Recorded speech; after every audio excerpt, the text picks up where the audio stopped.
So another reason I created UnabridgedMD was that there's a lot of guest lighting in medicine, and it is actually very painful to hear as a physician, very, very painful to hear, where doctors, and I'm gonna give them credit. I think that doctors are so burnt out right now that they just want to move on with their lives, which is awful, because when you're going to see a physician, you want them to be available to you.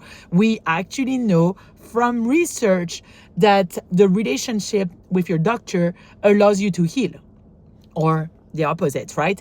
And so it is really awful to think that some doctors are so burnt out that the only thing they want to do is to get out of the room of their patient and themselves. And it's really, really sad. And I'm telling you, to those doctors, open a direct care practice because that will change your life. That will restore the pleasure of practicing medicine.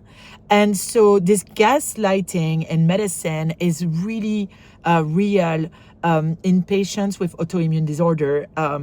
One, in a lot of women, and two, in a lot of patients with, for example, Sjogren or beginning of lupus. And so what it is that it's autoimmune disorder that one physician don't necessarily think of looking for. And then the second is that it presents in a various way. And so, for example, Sjogren can present with dry eyes, dry mouth, but if we don't ask you, or if you live in Colorado, some doctors are going to say, well, this is normal in Colorado. And you're like, well, did you actually look at their eyes? Did you actually look at their mouth? And also, did you check autoimmune panel? And so then it can also present with joint pain, can also present with pain all over your body due to small fibers neuropathy.